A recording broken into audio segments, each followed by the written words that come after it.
Hello, welcome to my video today.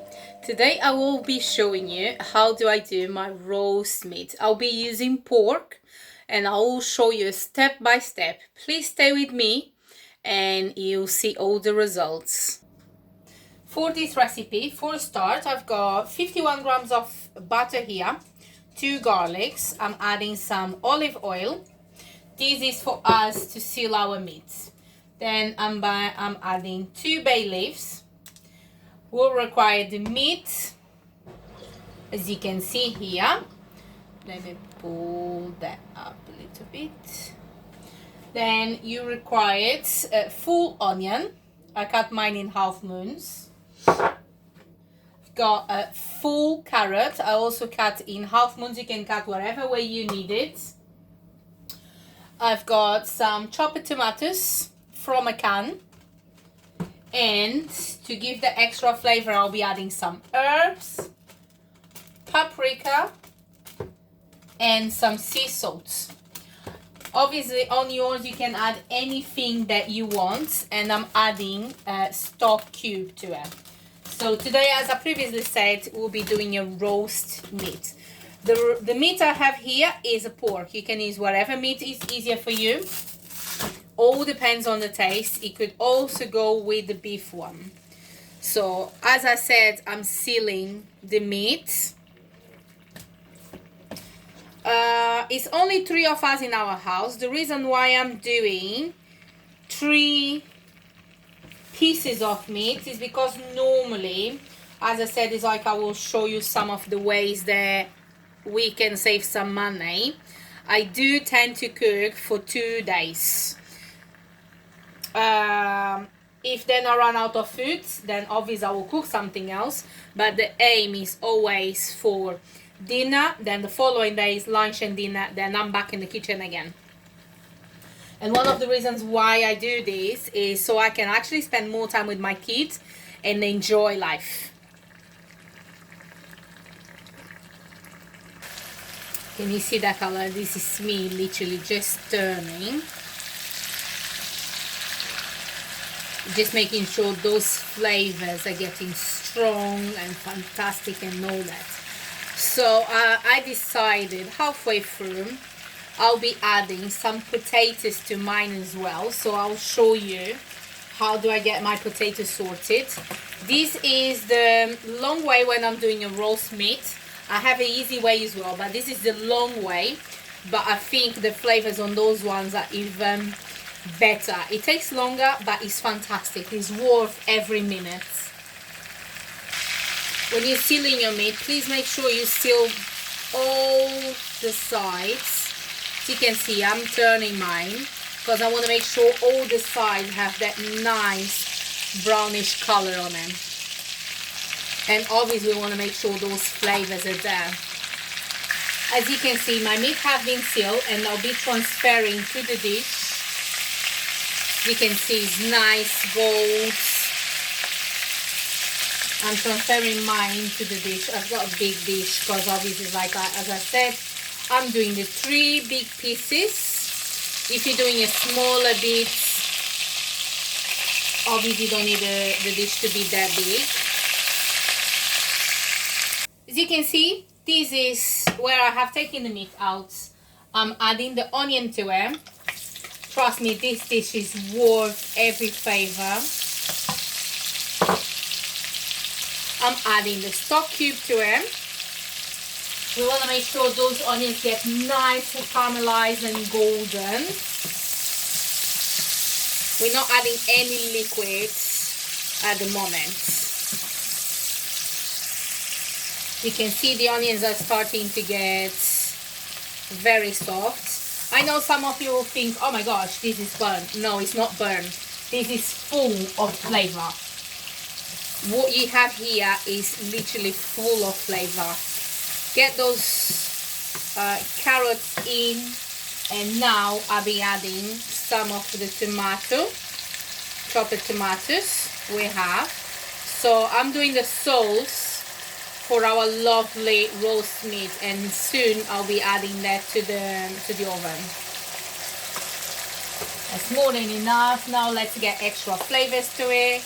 I'm adding some paprika, salt. Maybe I should add a little. Oh, please go easy on the salt, because it's better to add some if we need more than to have ruin your dish. So let's leave it for 2-3 minutes, and we'll be adding just a tiny little bit of water, and we'll pour into our meat. Ladies and gents, I'm adding some water to my sauce, and there is ready for our meat. Don't know if you remember, I said I'm going to be adding some potatoes to it. So I'll get the potatoes ready and I'll come back. Ladies, to the potatoes, please don't cut them too small, because obviously they'll be cooking with your meat, so you don't want the potatoes to go mushy. So I'm just adding salt because there's already loads of flavor on the sauce, and we don't want to go overpowering. So now I'll be adding the potatoes to the dish. Potatoes are in, as you can see. Now I'm adding, maybe this side so you can actually see, I'm adding the sauce to the dish. I'll be covering, and it goes to the oven. So I'm planning to have that in the oven for at least an hour.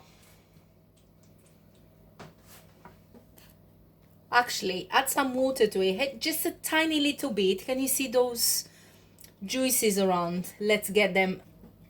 As you can see, I just added a tiny little bit because we have some lovely juices over here. We don't want to be wasting those flavors.